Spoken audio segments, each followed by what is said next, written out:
Well, for more on the President's speech, I'm joined now by Paul Bledsoe, who was a White House advisor on climate change during the Clinton administration. Thanks very much for coming in, Paul. I want to pick up there on the politics of this, because we heard Mitch McConnell, the senior Republican in the Senate. There is fierce opposition to addressing this issue of climate change in the politics of America.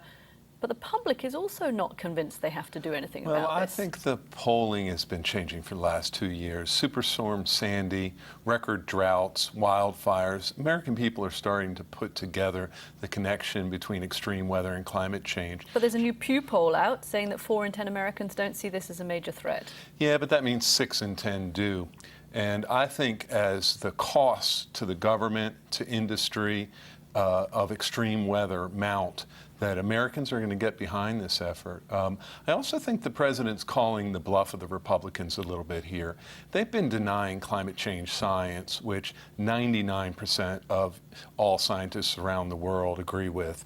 And I think they're in a political position that's difficult themselves. Okay, let's say for a minute that the politics are moving in the right direction and public opinion is moving in the direction of doing something about climate change.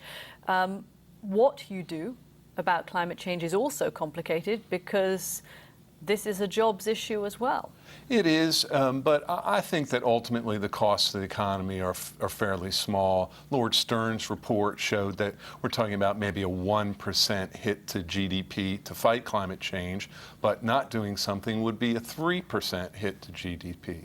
So I think in the long run, this is in our economic as well as our security interests. You know, the climate change has the potential to destabilize entire regions of the world. We just saw that the monsoons in India have hit earlier than ever before, and with nearly 1,000 people killed. This is the kind of thing that's going to start happening around the world unless we start dealing with this problem. The president has announced proposals today. Do you think they go far enough? And is it also a little too late for us really to try and do what needs to be done? It is late in the day, and that's why we have to act as soon as possible. One thing that's very important about these rules is they show that the U.S. will finally begin to reduce emissions from our electric power sector, and then we will be in a moral position to go to China, whose emissions are double U.S. emissions.